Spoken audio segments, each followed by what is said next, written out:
We quote from Dan Gibson video in the minute 49, second 34.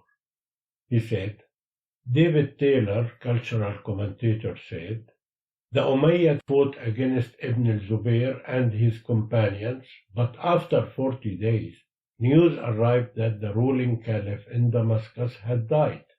Now, the Umayyad generals insisted that battle wasn't over, but that they must return to Damascus so that the new caliphs could be established. The members of the Umayyad royal family had come to the battle as well, and they insisted that they must return to Damascus under the protection of the entire army. So the whole army marches off. End of quotation.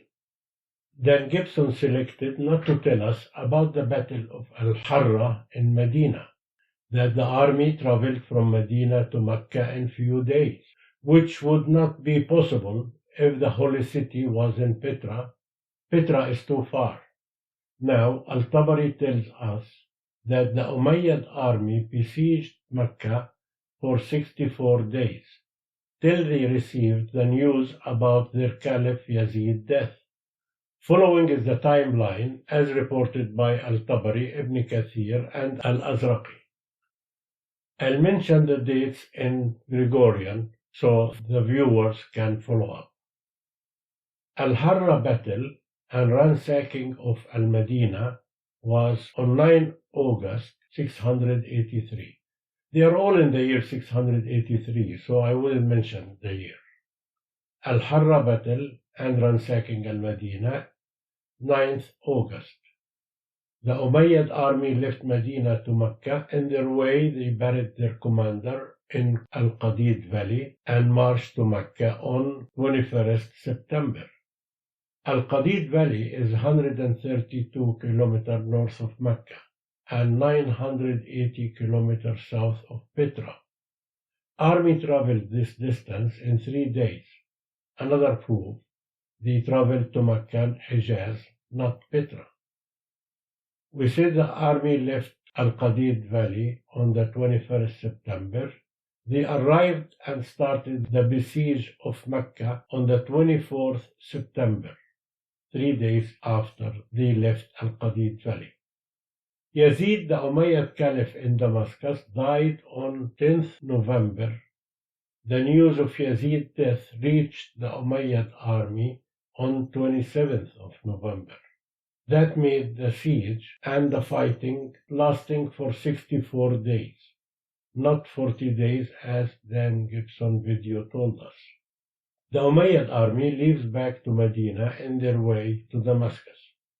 Now we go back to Dan Gibson video.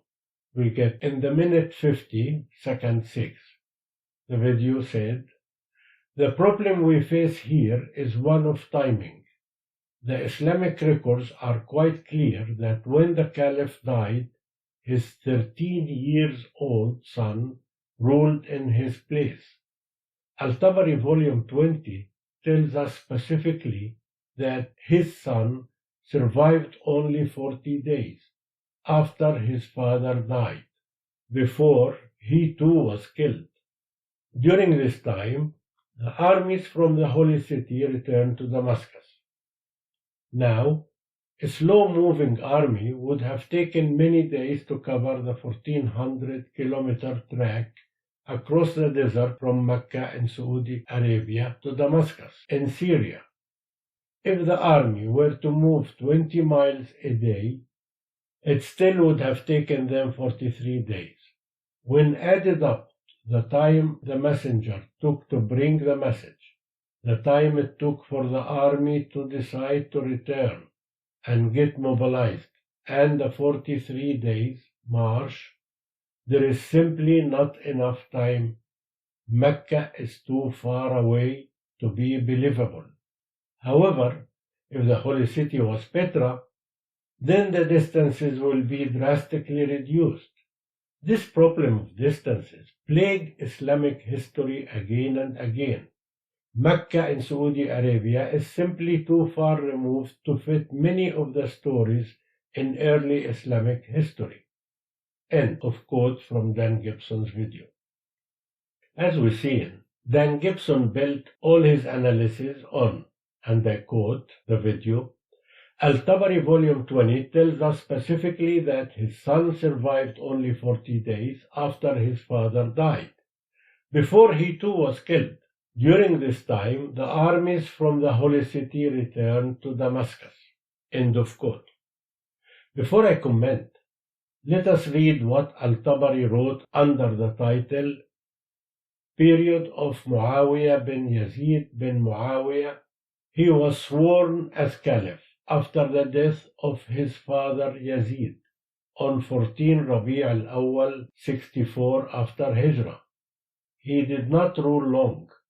They said he ruled for 40 days, others said 20, others said 2 months, others said 1.5 months, others said 3 months, and others said 4 months. During his rule, he was ill and did not meet with his people. Al-Dahhak was praying in front of people and was ruling on his behalf.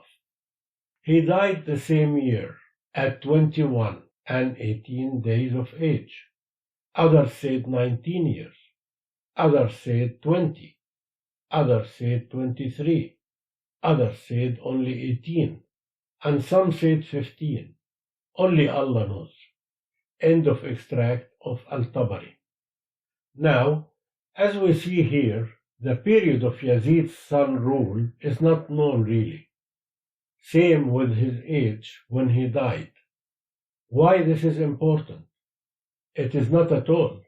Only then GIBSON used the 40 days to build on it an important theory.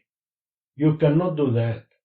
The 40 days on which you went ahead and calculated the traveling time is not even agreed upon.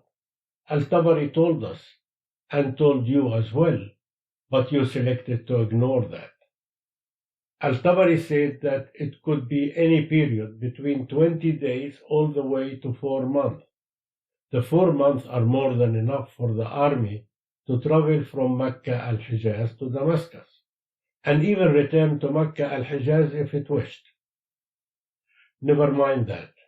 Then GIBSON, where did you find in Al-Tabari that he said, during this time the armies from the Holy City returned to Damascus? Al-Tabari did not say that. The Umayyad army left Mecca on 1st December 683, but there is no mention when it arrived to Damascus. That was not news worth recording. We only know that Marwan ibn al-Hakam joined that army from Medina.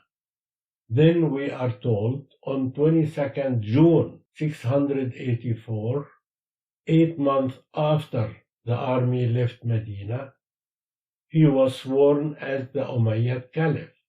So the army must have returned any date before that, but nothing about that 40 days. Dan GIBSON, you said this problem of distances plagues Islamic history again and again. And I say this is far from true. Again, you generalize and come out with big statements without providing any data to support it. The truth is that the problem of timing and distances actually plagues the Petra hypothesis again and again. As we've seen, the Umayyad army marching from Qadida to Mecca in 3 days, that would have been impossible if the Holy City was in Petra.